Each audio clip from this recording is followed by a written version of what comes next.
ओम नमः श्री यतिराजाय विवेकानंद सूरये सच्चित सुख स्वरूपाय स्वामिने तापहारिणे.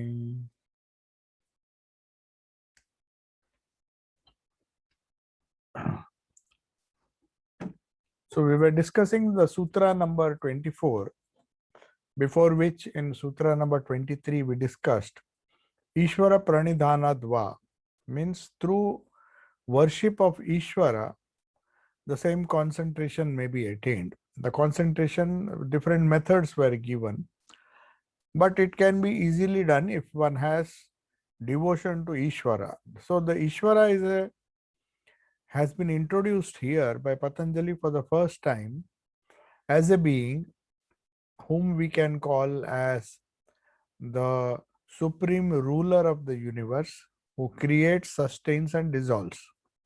So Brahman in its active form is this Ishvara.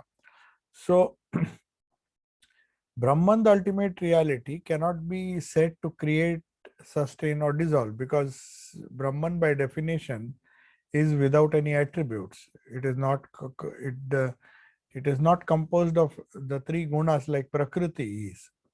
So somebody within Prakriti, which is a reflection of that Brahman, which is the active form of that Brahman, is known as Ishvara.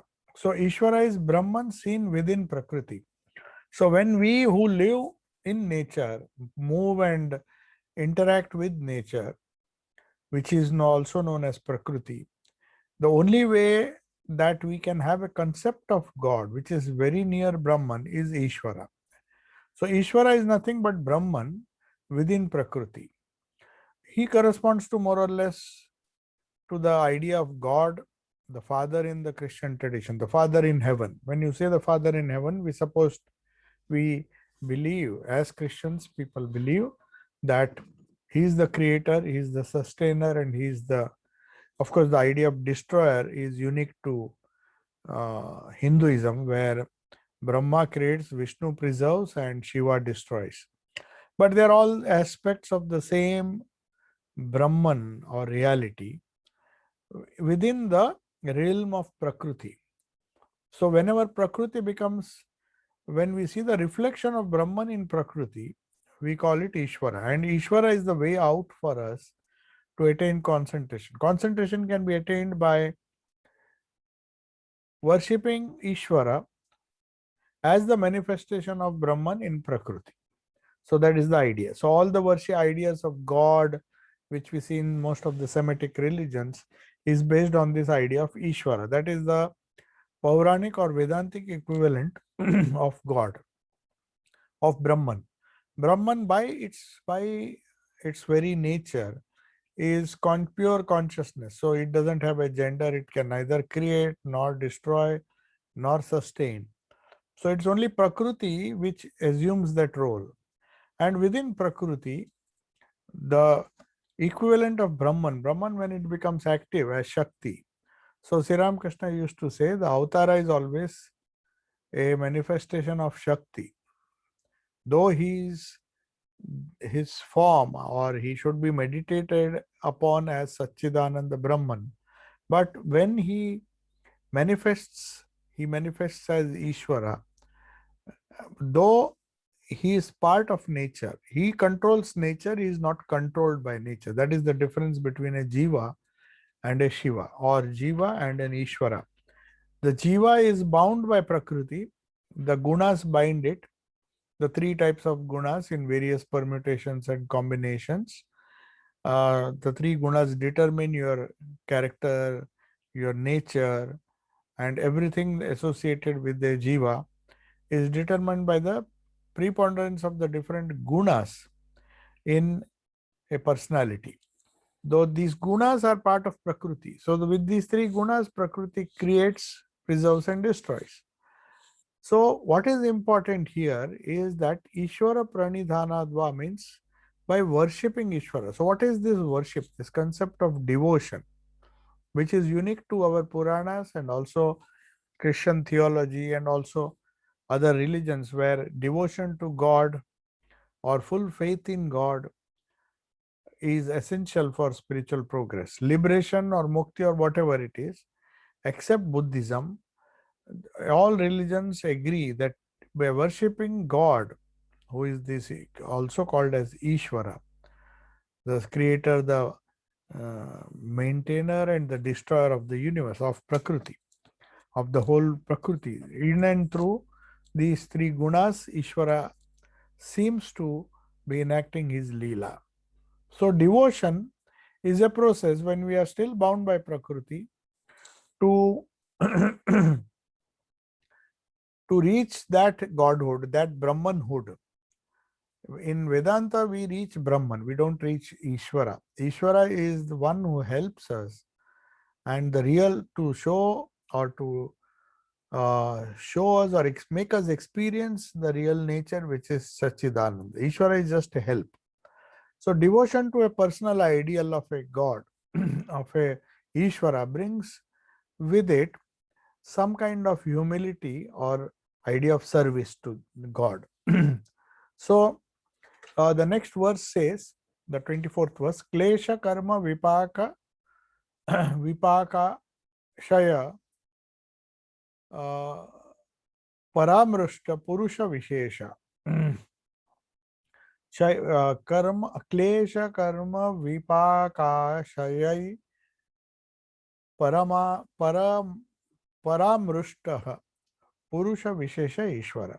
So the meaning of this verse is Ishvara is a special kind of being untouched by ignorance. Ignorance envelops us and we feel ourselves as limited beings.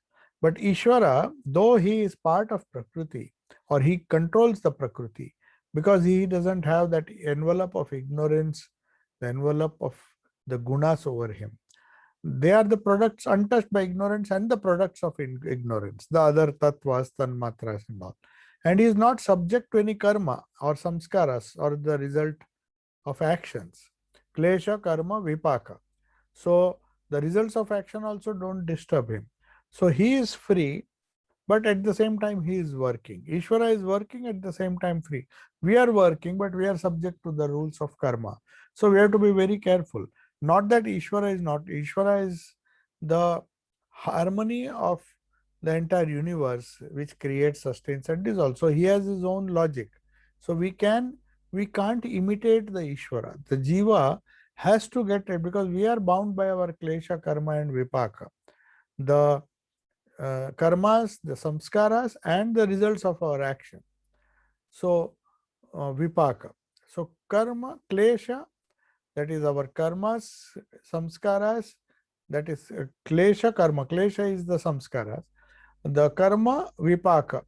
So, all these things, the results of action and everything determine our future.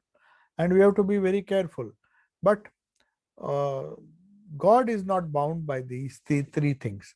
So, worshipping God, we can expect to get rid of our karma. So, that requires of us to serve, to work out our karma in a with lot of humility and service. That is why we had the different bhavas, the Dasya bhava of Hanuman to Sri Krishna, Hanuman to Rama, and Arjuna, the Sakhya Bhav, he was like a friend, but he still adored Krishna and went to him for all kinds of help. And he served him in the sense as a friend, whatever he could do, he did. So this idea of service as a servant in the case of Hanuman, as in the case of Hanuman towards Rama, he was ready to do whatever Rama told him to do.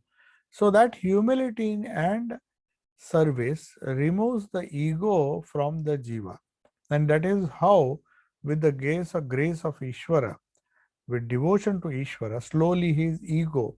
What is the sign of increasing of devotion in a particular jiva or a person?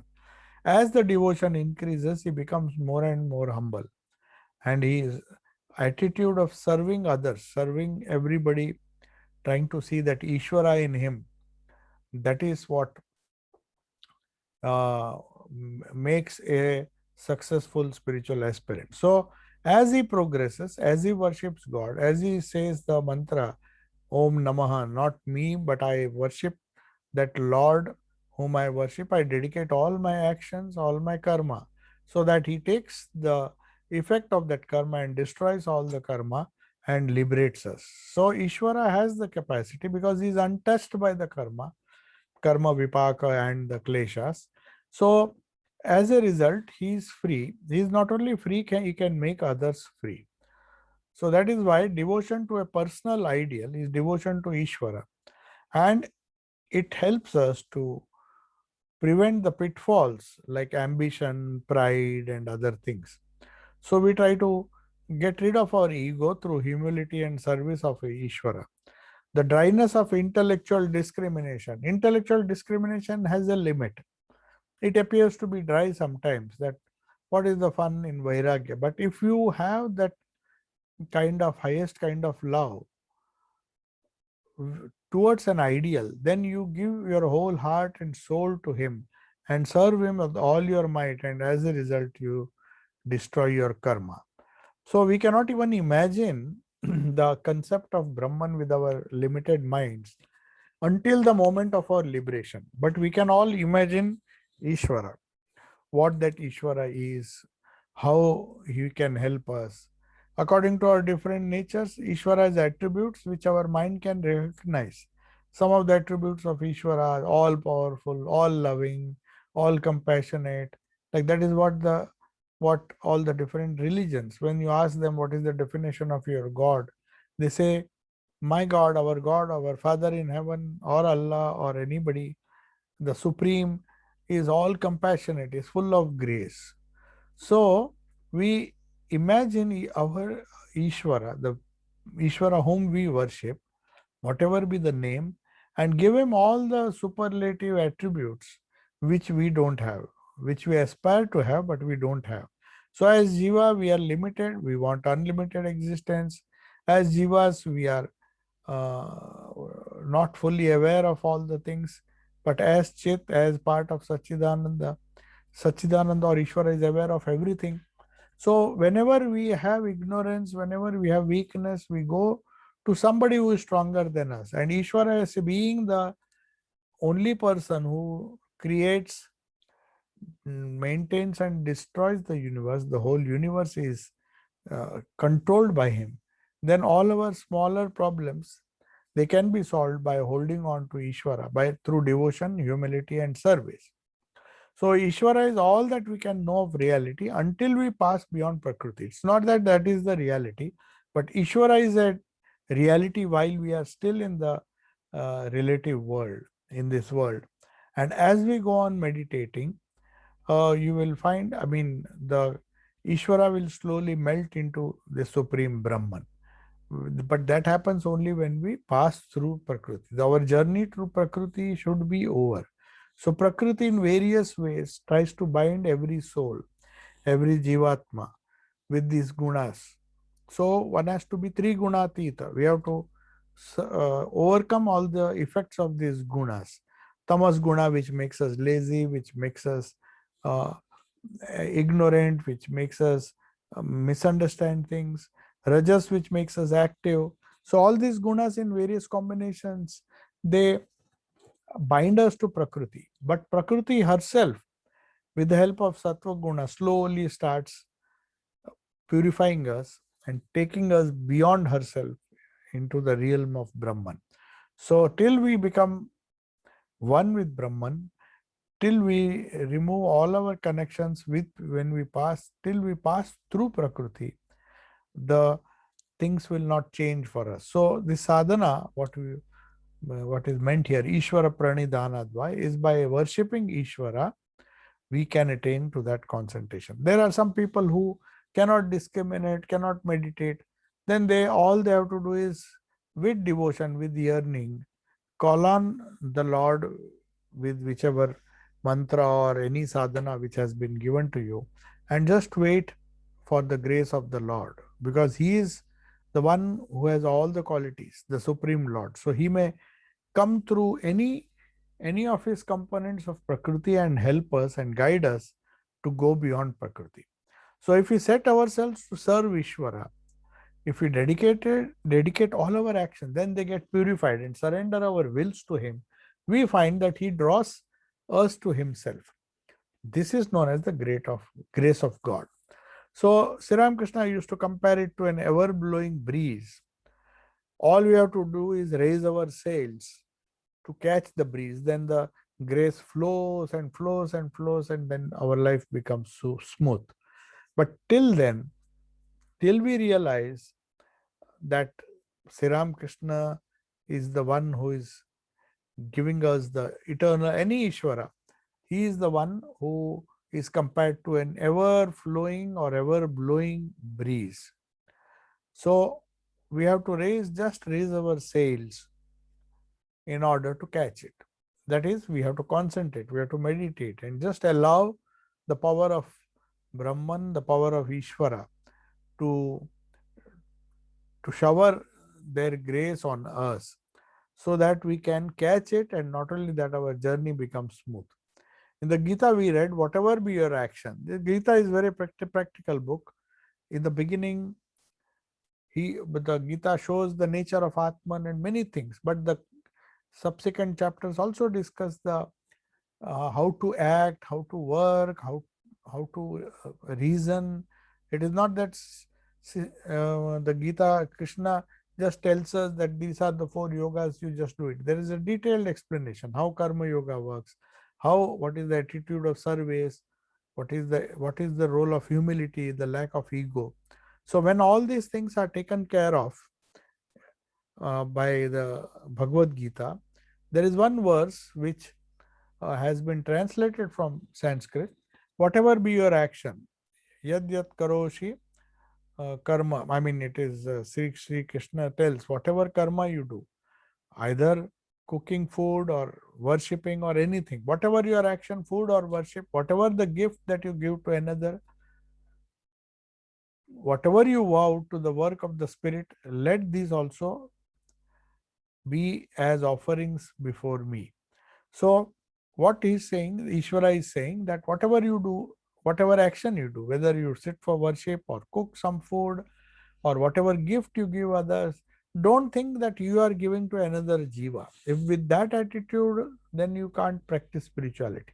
If at all you have to give work to the work of the Spirit, you lay these things before the Supreme Spirit as offerings before me. Before me means Sri Krishna is telling him about the Paramatma or the Ishvara. So the Ishvara has to be worshipped in a particular way with full of humility and service, and then you will find the grace of our Guru, which is or the Ishta is always flowing. All we have to raise our sails. This kind of devotions perhaps requires a special temperament, a little emotional temperament. It is not for everybody. You can't force devotion upon everybody. But to be able to feel it is a very great blessing, for it is the safest and the happiest way to liberation. So if somebody wants liberation, mukti, and he finds the path of jnana or Raj Yoga a little difficult to practice, all he has to do is he has to have unswerving devotion towards the Lord. And though it is not so easy, but if one is able to somehow get that devotion, then it will be a great blessing, because that will be the direct way, or you may say safest and the happiest way to liberation, to mukti. Ishvara, it is said, that is God as he appears within Prakriti. But remember one thing, that Ishvara is Prakriti's ruler, not its servant. So I have to repeat this again, because we are also part of Prakriti as Jivatmas. So also the Ishvara is part of Prakriti as Jivat, as Paramatma or as Ishvara. So if there was no difference between us, that is not possible. So the Lord, or the Ishvara, who manifests himself as an avatara or just manifests himself as different deities, he is the one who tells us how to get beyond ignorance. He is a special kind of being. A man is a servant of Prakriti, but he is not subject to ignorance, and he is subject to, man does not know his real self or Atman, because the things which are clouding him, which are products of his ignorance, they egotism, attachment to sense object, aversion from them, raga, dvesha, and all those things, which is merely attachment in reverse. So one has to be careful that under the bit of under the force of, you can say, the prakriti, sometimes these devotional moods become very prominent, but one has to understand it.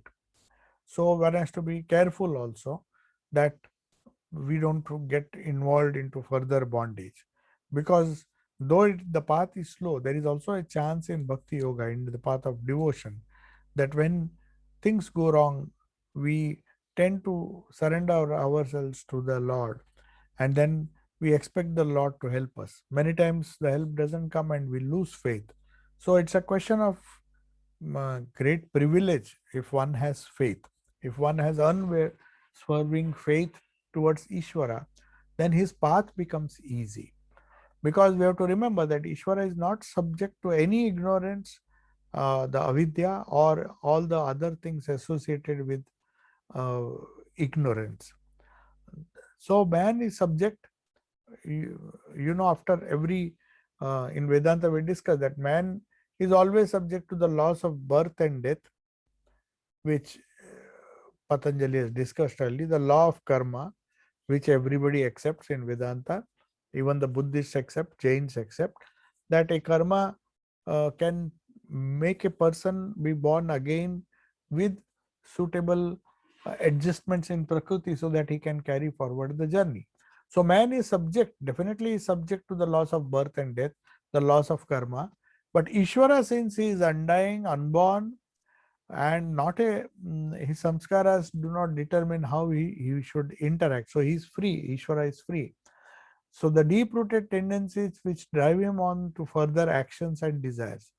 Ishvara is free from samskaras and desires. He is not involved in the results of action.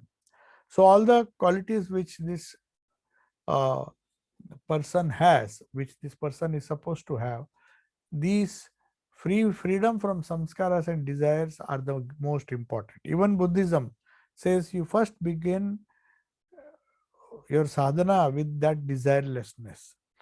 So how can one be free with samskaras? If the desirelessness is there, then more karma is not added. Whatever karma or whatever samskara is there, by your sadhana, you are slowly burning it away. So that is how Ishvara, who he is free from samskaras and desires, he is the one who comes to help us when we are negotiating our, not negotiating, we are planning our future. Then we start doing what it is required of us to do, so that the results of actions do not bind us. And the easiest way is to get the grace of the Lord, and who can in a twinkling of an eye remove all the results of our past karma and our samskara. So anything is possible for God, because he is not, uh, if we are part of prakriti, we are regulated by the rules of science, the law of conservation of energy, and all the hundreds of rules which have been framed by the uh, scientific community. They are also framed by different branches in different ways, but that is all comes under the realm of prakriti. But since Ishvara is beyond the realm of prakriti, he can make things happen, he can change rules, though he will be mostly bound by the rules, but he is not bound. He'll be following the rules for maintaining harmony, but that doesn't mean that on a gross level we can see that harmony. So, since Ishvara is not involved in the results of action, he went on. Ishvara main role is to help in the process of creation, preservation, and destruction. Man, it is true, may become liberated even without Ishvara's help. But even in this, he differs from Ishvara. Ishvara was never in bondage, and he will never. And somebody may say, if a man realizes Brahman, then he is also free from Prakriti. So why can't he become an Ishvara? Why can't he become part of or become one with Ishvara? But because Ishvara was never in bondage, then there is no question of us or the Jiva to raise himself to become one with Ishvara. He will never become one when one goes beyond Prakriti. They're all merged, man becomes one with Brahman. That is true. But he can never be one with Ishvara, because the desire to become Ishvara is a very arrogant or egotistic type of desire, that I want all the power which Ishvara has. And you see, it has been demonstrated in many of our Puranas, like Hiranyakashipu. He wanted to fight against Vishnu. Vishnu was his enemy. And getting all the benefits from Ishvara, he went to try and spoil the game plan of Ishvara himself. And as a result, he had to bear the consequences. So, in the state of union with Brahman, both Ishvara and his universe are transcendent, since both are merely projections of Brahman. Now, this is a very important thing to understand. When we attain liberation, what happens? The play which Ishvara plays, we call it Leela. The whole Vaishnava literature, they call the whole world what we see now. Whatever we do, however we act, everything can be connected to the Leela of Sri Krishna. They believe in Krishna, so they say it is the Leela of Krishna. Everything that happens to us will happen to everybody in the future. They all are the workings of an Ishvara who works. Sri Krishna says in the Bhagavad Gita, it is very difficult. I can't stop work, because then the whole universe will collapse. So Ishvara has to keep on working, but he is not bound like the Jiva to work out the karma. He doesn't come with karma. For him, everything is a Leela. Because he is one with the Nitya or eternal, he can afford to be one with the Leela. So, next verse, as in the state of union with Brahman, both Ishvara and his universe are transcended, since both are merely projections of Brahman. So, Brahman had projected these two, uh, the Ishvara and his universe, the one who created the universe and also one who creates the universe. One which is a creation of the universe. So, the creation and the creator, they are merely projections of Brahman. So, a person who gets Nirvikalpa Samadhi, or maybe who through discrimination wants to follow the path of Jnana, he will find that even Ishvara is a manifestation of Brahman. That is why Totapuri, who followed the highest Advaita, he used to make fun. He said, by clapping, by devotion and all, you will not attain anything. Yes, maybe from his level, because he had transcended, he had fought against Prakriti as a small child. The Advaitins, when Totapuri came, he never believed in Maya, he did not believe in Ishvara, because they don't need to. They just want to go beyond. They say, since it is a projection of Brahman, we don't want to hold on to the projections. We have to just transcend the Ishvara and become one with Brahman. But it is easier said than done. It is far easier to worship a Ishvara and gradually give up our attachments, get that kind of purity, and when the buddhi becomes very sharp, then we can take the quantum jump to go beyond Prakriti. So that's the idea. So, Tatra, in the 25th verse, Tatra Niratishayam Sarvagyatva Bijam. In him means in Ishvara. Knowledge is infinite, in others it is only a germ. So that is how Ishvara and the Jiva are compared. The Jiva, the intelligence or the Buddhi is very less, whereas Ishvara is the entire cosmic mind. So nothing is hidden from him. Nothing, he knows everything. He knows the past, present, and the future, because he is the creator. Then verse number 26. Sa purvesham api guruhu kalena anavachedat. He was the teacher of even the earliest teachers. So Ishvara is so ancient because he is the first manifestation and he has given rise to the whole nature. He says he was the teacher even of the earliest teachers. Whoever may be our guru, if you extend the Guru Parampara back, he says he is the teacher of those teachers. Since he is not limited by time, he is eternally existing as long as this creation lasts. The Srishti Sthiti Pralay will take place. So that is the idea. Since Ishvara is the teacher of even the earliest teachers, the reason for this is, how can he pass through such a long time? His grandfather, I mean, the higher we go, So the teacher's teacher and the grand teacher. So no matter how long you go in the chain succession of teachers, still Ishvara is beyond them all. So he cannot be limited. So our guru, our may help us, but at the same time we have to remember that is Ishta is prominent. Ishvara, who has the attribute of omniscience, to know everything instantaneously. So these two aphorisms deal with the Ishvara's attribute of omniscience. He knows everything. He knows the past. He knows the present. He knows the future. That is why Sri Krishna promises, you fight the war because I know the consequences, what is going to happen. In your ignorance, you are not able to see. But then he gives a glimpse of the whole uh, tradition and the whole sequence of events that is going to happen. So he is beyond time. He controls past, controls present, controls future. So to give that inspiration, the idea of omniscience of Ishvara, the verse 26 says, Sa Purvesham api Guruhu Kalena uh, Kalena Anavachchedat, means he is not limited. Anavachcheda means he is not limited by time. If one is not limited by time, then what happens is no matter how much one tries, he is free.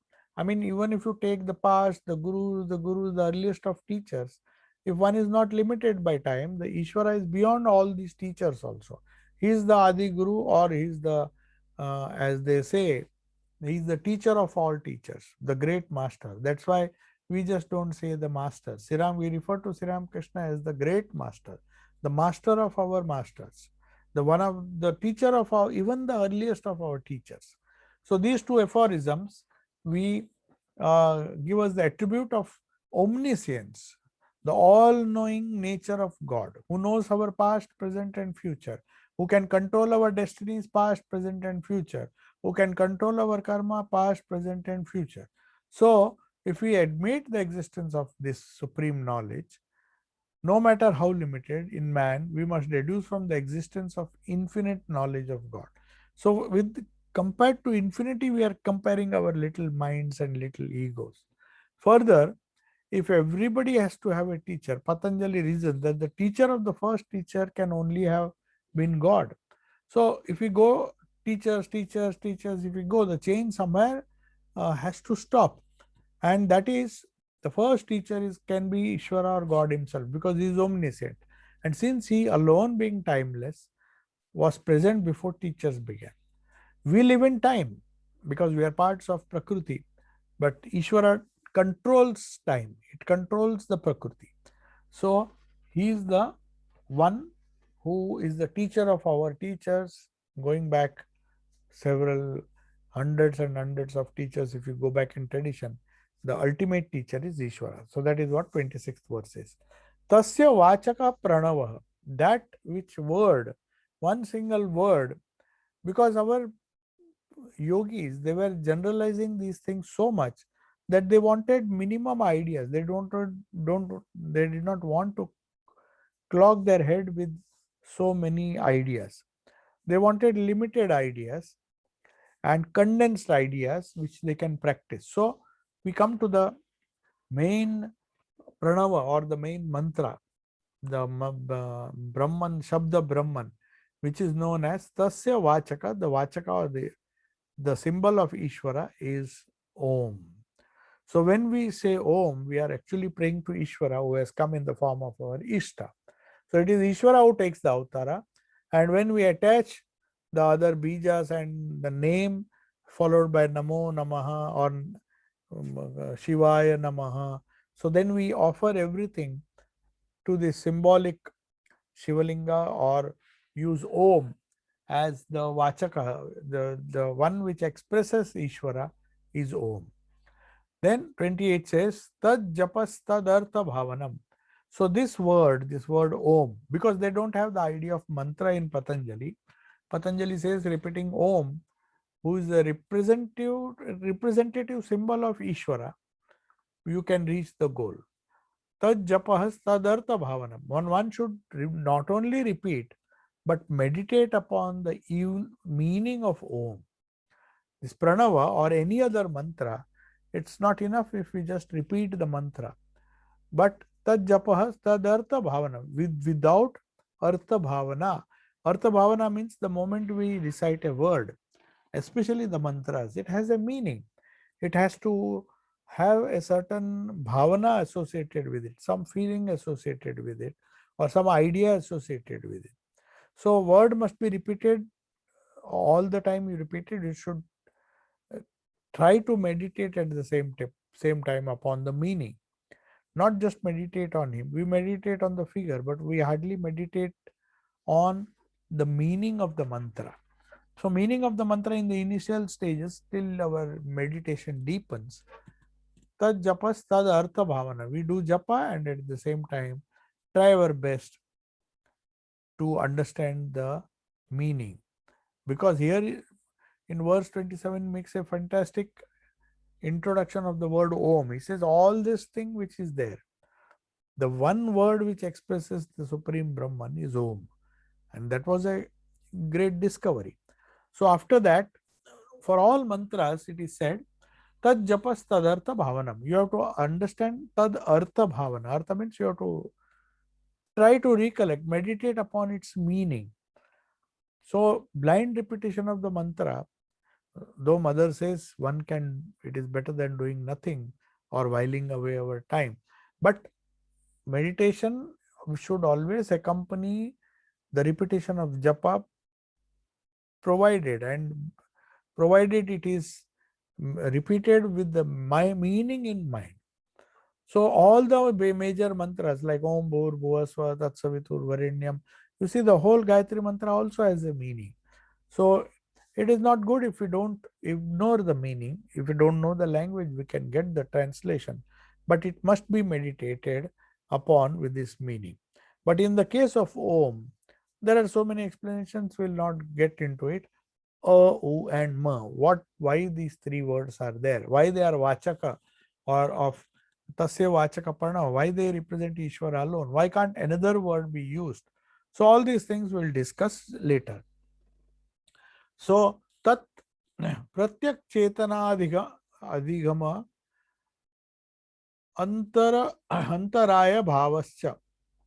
So hence comes the knowledge of Atman and destruction of that obstacles to that knowledge.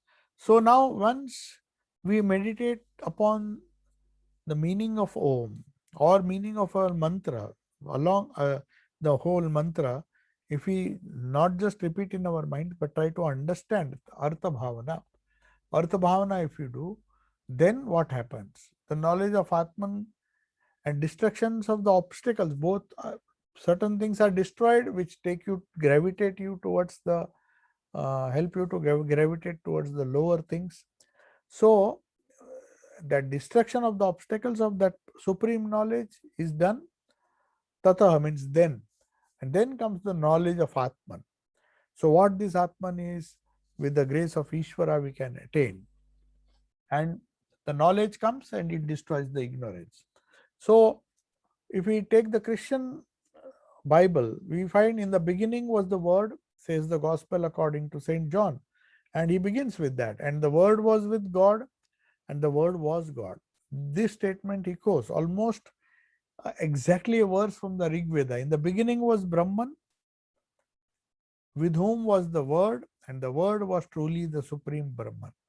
So even the Vedas support this, which is one of our oldest scriptures, which echoes exactly the same verse of the Rig Veda that is been quoted by Saint John, where when he says the Word was with God and the Word was God. In the beginning was the Word, that is Vachaka, Pranava. The Word was with God. So he had not parted with it. Later on, the Avatara parted with these secrets. But now people don't have faith in that. So in the beginning was Brahman, that is what the Rig Veda said, and with whom the Word, and the Word was truly the Supreme Brahman. So there it is very clear in the Rig Veda that Brahman himself has become the Word, and then this Word itself,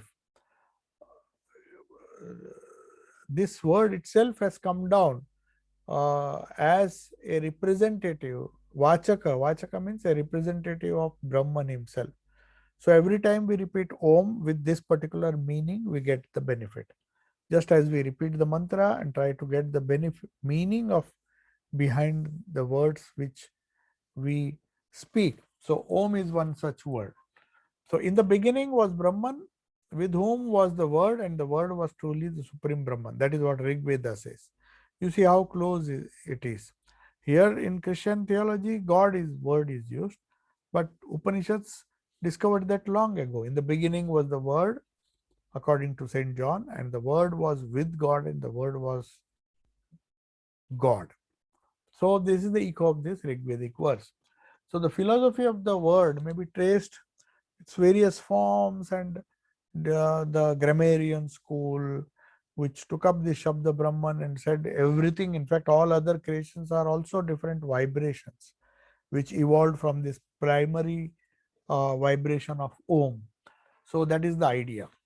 So the perhaps there is a historical link between this St. John's quotation of the word was with God and the word was God, because according to the teachings of Plato and Philo of Alexandria and the author of the fourth gospel, perhaps an historic link can be proved to exist between all these succeeding schools of thought. Perhaps it cannot be, but the question is very important. Truth may be discovered independently.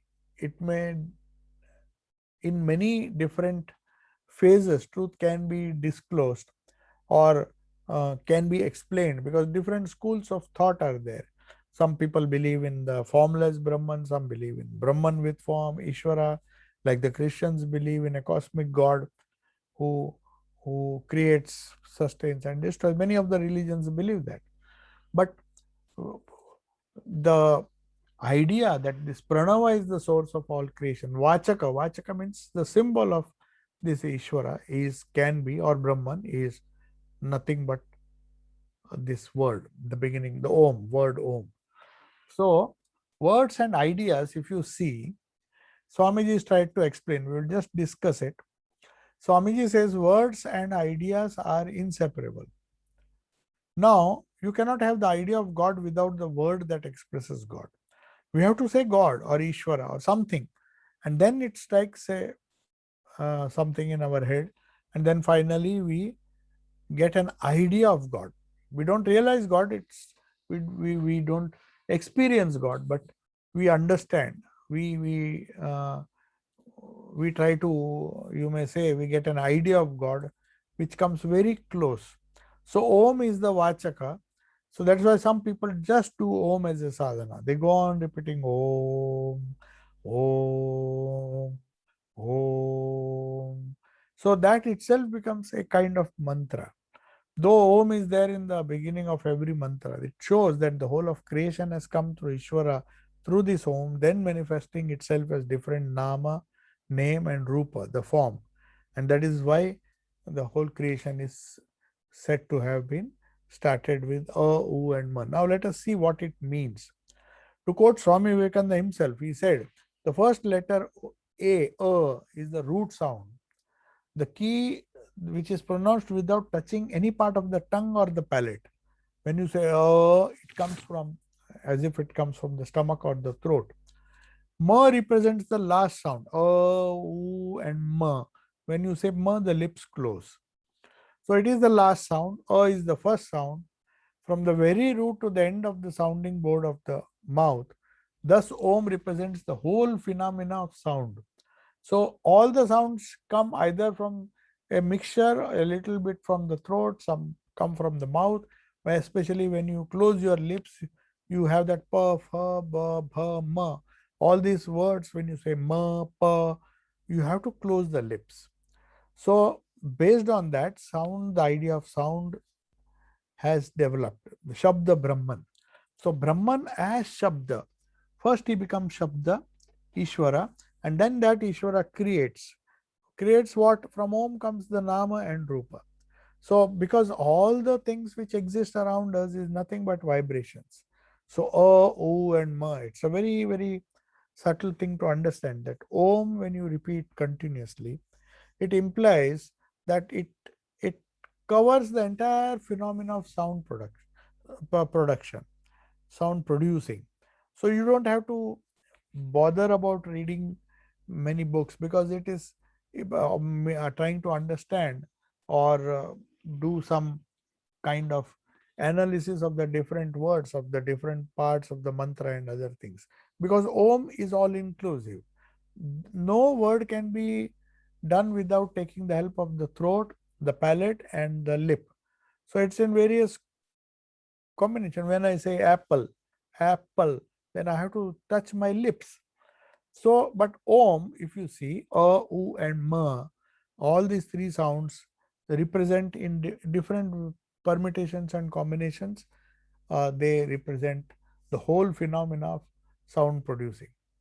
So, if anyone of feel that it's a mere argument from phonetics and it is insufficient to establish this claim that Om is the supreme word, then we should also remember that Om is almost certainly the most ancient word for God. It's not that Hindus have taken this word all of a sudden. They decided, okay, let us use Om. It's not like that. It has been used countless of times. It's the Rig Veda, the most ancient of Vedas. This it has been used by countless worshippers. This Om, always in the most universal sense, it has used. Some people have used Om for therapeutic benefit, to clear the throat, and many things can be done. But it is in this universal sense by millions of worshippers. When they create this vibration of Om, it makes a huge difference, implying it doesn't have a special attribute, not refers it does not refer to any particular deity, because the deity can change. Anything can come as a represent. So Om can represent any Ishta, any Avatara, any incarnation. That's why in the mantra Om comes first. It is the most sacred word because of its unique capacity, as Swamiji says, to it begins with A, U, and Ma, finally ends with Ma. So we have to consider this as the most sacred word. That is why Swamiji says nowhere else uh, India is great, because they discovered this pranava, this Om. So what really matters in our life, that we should understand the power of words.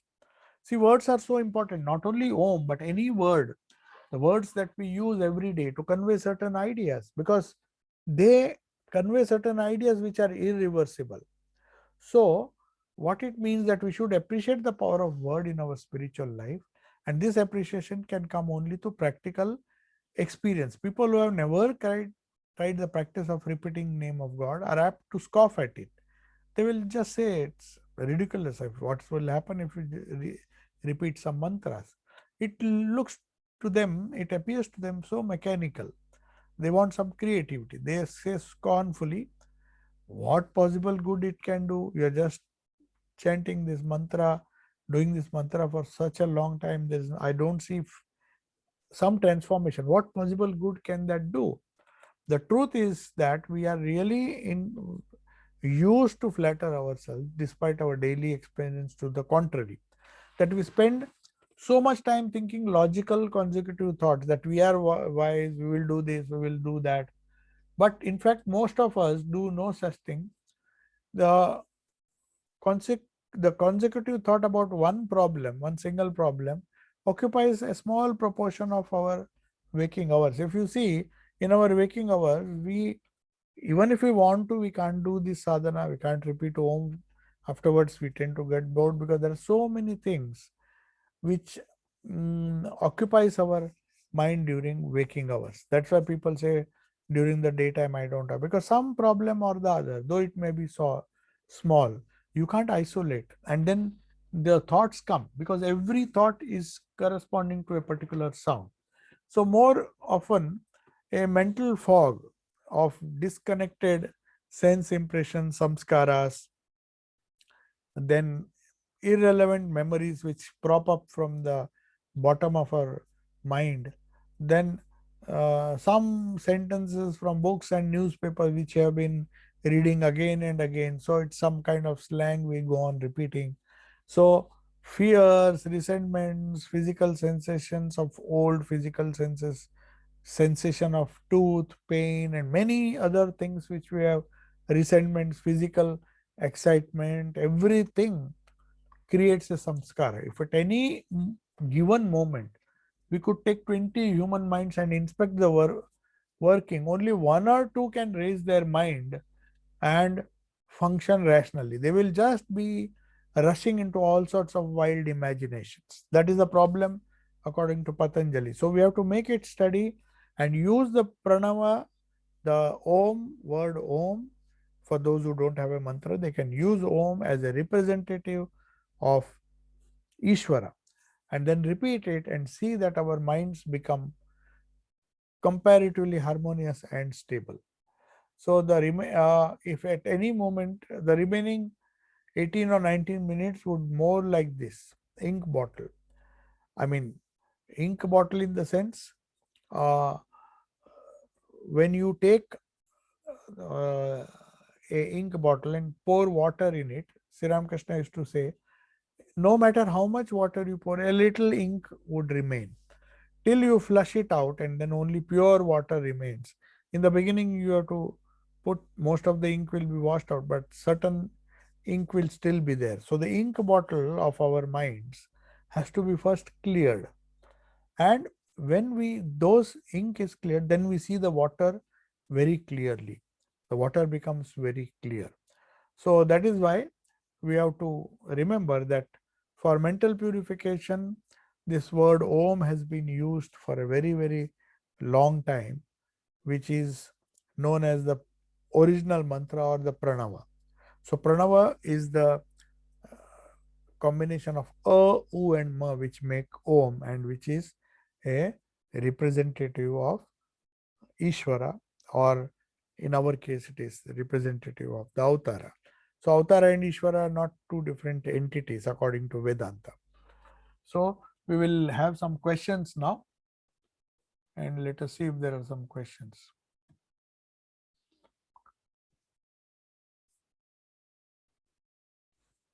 What is the position of Jivan Mukta in this context? He is not bound by Prakriti, but does he have control? No, Jivan Mukta doesn't.